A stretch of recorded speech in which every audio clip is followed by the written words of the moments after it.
আসসালামু আলাইকুম ও রহমতুল্লাহি ওয়া বারাকাতুহু। প্রিয় শিক্ষার্থীবৃন্দ, আজকে আমি নতুন একটি ক্লাস নিয়ে উপস্থিত হয়েছি। আজকে আমার ক্লাসের আলোচনার বিষয় হচ্ছে, আমরা গত ক্লাসে সেন্টেন্সের প্রকারভেদ নিয়ে আলোচনা করেছি। আজকে ইনশাআল্লাহ প্রত্যেকটি ক্লাস ধারাবাহিকভাবে দেওয়ার চেষ্টা করব। আজকে আমাদের ক্লাসের আলোচনার বিষয় হচ্ছে অ্যাসার্টিভ সেন্টেন্স বা ডিক্লারেশন সেন্টেন্স, আমরা যেটাই বলি। চলুন আমরা আমাদের ক্লাসে ফিরে যাই। যদি ক্লাসটির সাথে শেষ পর্যন্ত থাকেন তাহলে ইনশাআল্লাহ উপকৃত হবেন। অ্যাসার্টিভ সেন্টেন্স যে সেন্টেন্স দ্বারা সাধারণত কোনো ঘোষণা, বর্ণনা, ব্যাখ্যা ও সাধারণ ভাবে কোনো কিছু বলা বোঝায় তাকে অ্যাসার্টিভ বা ডিক্লারেটিভ সেন্টেন্স বলে। ক্যারেক্টার্স অফ অ্যাসার্টিভ সেন্টেন্স, অর্থাৎ অ্যাসার্টিভ সেন্টেন্সের চিনার বা বৈশিষ্ট্যগুলো কী হয় আমরা একটু দেখে নেই। অ্যাসার্টিভ সেন্টেন্স যে কোনো দৈর্ঘ্যর হতে পারে। তাহলে যে কথাটি বললাম, যেটা হলো যে অ্যাসার্টিভ সেন্টেন্স যে কোনো দৈর্ঘ্যের হতে পারে। অ্যাসার্টিভ সেন্টেন্স এর শেষে ফুল স্টপ বা পিরিয়ড অফ চিহ্ন বসে, অর্থাৎ ফুল স্টপ চিহ্নটা অবশ্যই অ্যাসার্টিভ সেন্টেন্সের শেষে থাকে। একাধিক অ্যাসার্টিভ সেন্টেন্স সাধারণত লিঙ্কিং ওয়ার্ড বা সেমিকোলন দ্বারা যুক্ত হতে পারে। অ্যাসার্টিভ সেন্টেন্স অন্যান্য যে কোনো ধরনের সেন্টেন্সের পরে যুক্ত হতে পারে। তাহলে আমরা যদি আবার দেখি অ্যাসার্টিভ সেন্টেন্স সম্পর্কে, যে সেন্টেন্স সাধারণত কোনো ঘোষণা, বর্ণনা, ব্যাখ্যা বা সাধারণভাবে কোনো কিছু বলা বোঝায় তাকে অ্যাসার্টিভ সেন্টেন্স বা ডিক্লারেটিভ সেন্টেন্স বলে। যেখানে এখানে বিবৃতি থাকে, কোনো কিছু বলতে থাকে, বর্ণনা দেয়, সেজন্য। অ্যাসার্টিভ সেন্টেন্সের বৈশিষ্ট্যগুলো হচ্ছে, এটার দৈর্ঘ্য যে কোনো দৈর্ঘ্যের অ্যাসার্টিভ সেন্টেন্স হতে পারে। অ্যাসার্টিভ সেন্টেন্সের শেষে ফুল স্টপ অবশ্যই বসে। একাধিক অ্যাসার্টিভ সেন্টেন্সের সাধারণত লিঙ্কিং ওয়ার্ড দ্বারা যুক্ত হতে পারে বা সেমিকোলন দ্বারা যুক্ত হতে পারে। অ্যাসার্টিভ সেন্টেন্সের অন্যান্য যে কোনো ধরনের সেন্টেন্সের পরে যুক্ত হতে হয়। অ্যাসার্টিভ সেন্টেন্স আমরা জানি সেন্টেন্সের তিনটা ক্ষেত্রে ফুল স্টপ বসে। ফুল স্টপের ক্ষেত্রে একটা হচ্ছে যে আপনার অ্যাসার্টিভ সেন্টেন্স, ইম্পারেটিভ সেন্টেন্স আর হচ্ছে অবজেক্টিভ সেন্টেন্স, এই তিনটার ক্ষেত্রে ফুল স্টপ বসে। চলুন আমরা আমাদের অ্যাসার্টিভ সেন্টেন্স গঠনের স্ট্রাকচারে চলে যাই, কীভাবে এটা গঠন হতে পারে। স্ট্রাকচার গঠন প্রণালী হচ্ছে assertive sentence subject, auxiliary verb, main verb ও অবজেক্ট দ্বারা গঠিত এক্সটেনশন আমরা যেটাই বলি বা কমপ্লিমেন্ট গঠিত হবে। অর্থাৎ সাবজেক্ট একটা প্রিন্সিপাল ভার্ব আর মেইন ভার্ব, আবার কি অবজেক্ট ভার্ব কমপ্লিমেন্ট দ্বারা গঠিত হতে পারে। দুইটা রুল এখানে আমি দেখালাম। একটা সাবজেক্টের পরে অক্সিলারি থাকতে পারে, মেইন ভার্ব থাকতে পারে। আরেকটা হচ্ছে subject, principal verb, main verb যেটাই বলি এটা থাকতে পারে। সাবজেক্ট বলতে আমরা যে জিনিসটাকে দেখব, যারা সাবজেক্ট কারা হবে, সাবজেক্ট হতে পারে আপনার নাউন, প্রোনাউন, জিরান্ড, ইনফিনিটিভ। নাউনের পরিবর্তে যে বসে সে প্রোনাউন হিসেবে বলছে। জিরান্ড যে নাউনের ভার্বে নাউনের কাজ করবে। ইনফিনিটিভ টু প্লাস বিস ফর্ম যেটা আমরা দেখি সেটা বসেও কি অ্যাসার্টিভ সেন্টেন্স হতে পারে। ভার্বের ক্ষেত্রে কে কারা থাকে? ভার্বে অ্যাসার্টিভ সেন্টেন্সের ক্ষেত্রে ভার্বে মেইন ভার্ব বসতে পারে, অক্সিলারি ভার্বও বসতে পারে, ট্রানজিটিভ ভার্ব অ্যান্ড ইনট্রানজিটিভ ভার্বও বসতে পারে। ট্রানজিটিভ ভার্ব আমরা পূর্বের ক্লাসগুলো আমাদের ইউটিউব চ্যানেলে দেওয়া আছে। যে ভার্ব দেখে আপনি যে ভার্বকে হোয়াট এবং হোম দ্বারা প্রশ্ন করলে অবজেক্ট পাবেন সেটা হচ্ছে ট্রানজিটিভ ভার্ব। আর ইনট্রানজিটিভ ভার্ব হচ্ছে ভার্বকে হোয়াট এবং হোম দ্বারা প্রশ্ন করলে যদি না পান তাহলে সেটা ভার্বটা হবে ইনট্রানজিটিভ ভার্ব। আমরা উদাহরণের মাধ্যমে আমাদের ক্লাসটিতে যাওয়ার চেষ্টা করতেছি। এখন আমরা আমাদের অ্যাফার্মেটিভ, আমরা জানি সেন্টেন্স, প্রত্যেকটা সেন্টেন্সের আমি বলেছিলাম গত ক্লাসে যে প্রত্যেকটা সেন্টেন্স যদি 5 প্রকার হয় অর্থগতভাবে প্রত্যেকটারই কি অ্যাফার্মেটিভ এবং নেগেটিভ হবে। যদিও আমাদের প্রচলিত বইগুলোতে শুধু অ্যাসার্টিভ সেন্টেন্সের অ্যাফার্মেটিভ এবং নেগেটিভ করে, কিন্তু না, প্রত্যেকটা সেন্টেন্সেরই আবার কি হবে, অ্যাফার্মেটিভ নেগেটিভ হবে। ইনশাআল্লাহ আমরা প্রত্যেকটি ধারাবাহিকভাবে আমাদের যে আপনার channel Oxford home tutor YouTube চ্যানেলে প্রত্যেকটা ক্লাস আপনারা ধারাবাহিকভাবে পাবেন। চলুন আমরা ক্লাসে চলে যাই। অ্যাফার্মেটিভের ক্ষেত্রে আমরা subject, main verb plus object বা কমপ্লিমেন্ট এক্সটেনশন যেটাই বলি আমরা থাকবে। সাবজেক্ট, আবার অক্সিলারি ভার্ব, মেইন ভার্ব, অবজেক্টও থাকতে পারে। অর্থাৎ দুইটা রুল দিয়ে আপনি অ্যাফার্মেটিভ করতে পারবেন। একটা হচ্ছে যে subject plus main verb object complement extension, আর একটা হতে পারে subject auxiliary verb main verb extension.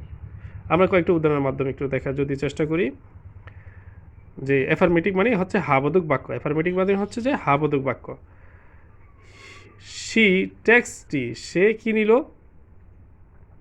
চা নিল। আপনি যদি এখানে দেখেন শি তো থার্ড পারসন, সেই জন্য ভার্বের সাথে এস বাই ইস আসছে। তো she takes tea. Hena looks কয়, হেনা লুকস কয়, হেনাকে দেখতে কার মতো? কয়ের মতো দেখায়। এখানে হেনা এই যে এস আসলো কিনা, হেনা থার্ড পারসন, সেই জন্য আমরা হেনাকে কি এস হিসেবে এখানে ব্যবহার করেছি। এটা পজিটিভ। রূপা ক্যান স্পিক, আমি বলছিলাম যে দুইটা রুল। এখানে যদি আপনি দেখেন subject she, subject main verb tag S হয়েছে, এটা মূল ভার্বটা তো হচ্ছে ট্যাগ, তাই না? মূল মেইন ভার্ব, সাবজেক্ট হচ্ছে শি, মেইন ভার্ব হচ্ছে ট্যাগ, আর অবজেক্ট হচ্ছে কি টি। ঠিক আছে, এখন আমি যদি এটাকে প্রশ্ন করি সে কি নেয়? টি নেয়, চা নেয়। ঠিক আছে, তাহলে এটা কি একটা ট্রানজিটিভ ভার্ব, ভার্ব হিসেবে ট্রানজিটিভ ভার্ব। হেনা লুকস, এখানে যদি হেনা সাবজেক্ট ধরি, আমি হেনাকে যদি সাবজেক্ট ধরি তাহলে মেইন ভার্ব হচ্ছে কি লুক, হেনা থার্ড পারসন এস আসছে এখানে, আর এখানে অবজেক্টটা কি? তাহলে হেনা লুকস, হেনাকে দেখতে কার মতো? হোম, হ্যাঁ, হ্যাঁ কয়ের মতো।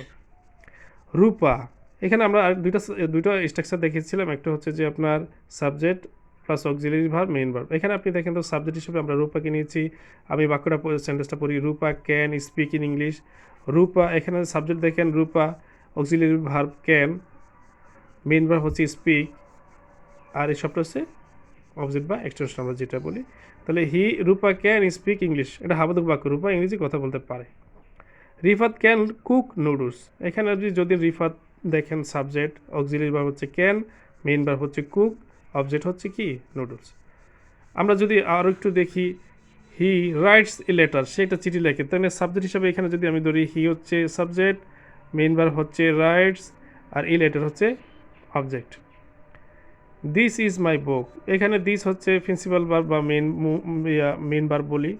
তাহলে দিস ইজ মাই বুক, এই সবটা হচ্ছে অবজেক্ট। এখানে যদি আমরা এটা কি মেইন ভার্ব। তাহলে এইখানে আমরা দেখলাম যে আপনার অ্যাফার্মেটিভ সেন্টেন্সের গঠনগুলো সাবজেক্ট অনুযায়ী আমরা গঠনগুলো দেখলাম, হাবোধক বাক্য। এবার আমরা নাবোধক বাক্যগুলো দেখব।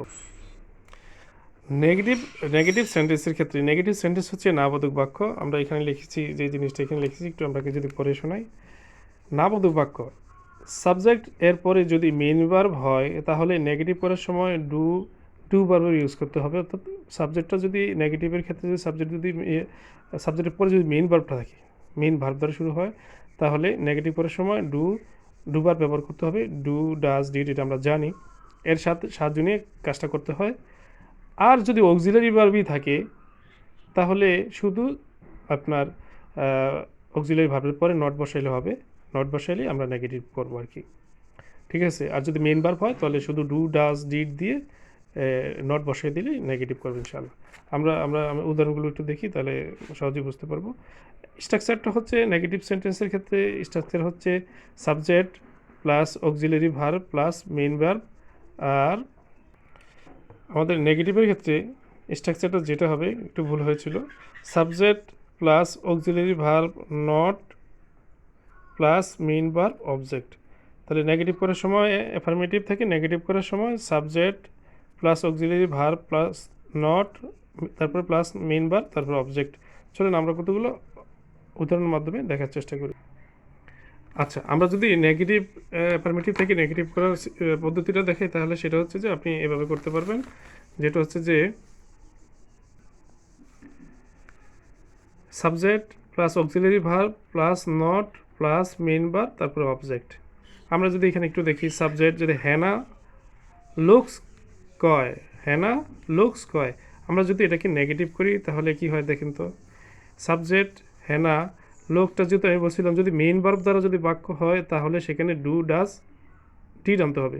হেনা যেহেতু থার্ড পারসন, সেহেতু এখানে লুকস ভার্বটা আছে প্রেজেন্ট ফর্মে, সেজন্য আমরা ডাজ এনেছি। ঠিক আছে, যেহেতু ভার্বের সাথে এস আছে তাই জন্য ডাজ। যদি এখানে শুধু লোক থাকতো তাহলে আমরা এখানে ডু আনতাম। এখন যেহেতু হেনা লুকস কয়, সেখানে এটা আমরা নেগেটিভ করতে হলে ভার্ব হচ্ছে ডাজ ফর্মের, আমরা বলছিলাম যদি মেইন ভার্ব দ্বারা বাক্য শুরু হয় তাহলে সেখানে আমরা সাহায্যকারী হিসেবে ডু ডাজ ডিড আনবো। তো এখানে যেহেতু প্রেজেন্ট ফর্মে আছে থার্ড ফর্মে, তাহলে সেজন্য আমরা ভার্ব থার্ড পারসন ফর্ম আছে, এই জন্য আমরা কী করছি ডাজ এনেছি। হেনা ডাজ নট লুক কয়, হেনা কি কার মতো না, কয়ের মতো না। আমরা যদি আরেকটা উদাহরণ দেখি, Rupa can speaking English, Rupa can speaking English. আমরা বলছিলাম যে সাবজেক্ট অক্সিলিয়ারি ভার্ব তারপরে নট, অর্থাৎ অক্সিলিয়ারি ভার্বের পরে নট বসবে, তারপরে মেইন ভার্ব, তারপরে অবজেক্ট। তাহলে আমরা যদি এটা দেখি, আপনি দেখেন রূপা ক্যান নট, এখানে আমাদের ক্যান ছিল, তাহলে যেখানে অক্সিলিয়ারি আছে আগে, তাহলে নট এখানে শুধু বসিয়ে দিলাম। Rupa can not speak in English, Rupa ইংরেজিতে কথা বলতে পারে না। আমরা যদি এখানে দেখি হি রাইটস এ লেটার, সে একটা চিঠি লিখে, তাহলে আমরা এখানে কি লিখবো, রাইটস ভার্বটাতে যদি আমরা দেখেন সাবজেক্ট, আমরা নেগেটিভ কীভাবে করবো, আমরা বলছিলাম মেন ভার্ব হলে ডু ডিড ডাজ। তাহলে এখন আপনি একটু দেখেন তো রাইটসটা তো ভার্বের কী আছে, এস ফর্মে আছে, অর্থাৎ প্রেজেন্ট ফর্মে third person, he third person, এই জন্য এস ফর্ম এখানে আছে, ভার্বের সাথে এস বাই এস। তাহলে এস যেখানে আছে, তাহলে আমরা এটা এখন কি, তাহলে আমরা এখন এটাকে কীভাবে করবো, ডু ডাজ নিব, ডু অথবা ডাজ। তাহলে এখানে ডু আসে, ডাজ আসে, তাহলে আমরা যেহেতু রাইটস ডাজ থার্ড ফর্মে আছে, সিঙ্গুলার নাম্বার আছে, তাহলে এই জন্য আমরা হি ডাজ নট, যেহেতু অক্সিলারি ভার্বের পরে নট বসে, এই জন্য আমরা ডাজ নট আনলাম। আর এই ডাজ আনলাম কেন, যেহেতু রাইটসটা ব্যক্তি থার্ড পারসন আর ভার্ব হচ্ছে থার্ড পারসনের সাথে এস বি এস হয়, তাহলে আমরা এই জন্য ডাজ ফর্ম আনলাম, ডু ভার্বের ডাজ আনলাম। আর নট বলছিলাম যে নেগেটিভ করার সময় নট বসে, আর তারপর বলছিলাম যে মেন ভার্ব বসে, এই যে রাইট মেন ভার্ব, তারপরে অবজেক্ট হচ্ছে এ লেটার। আমি মনে হয় বুঝাতে পেরেছি।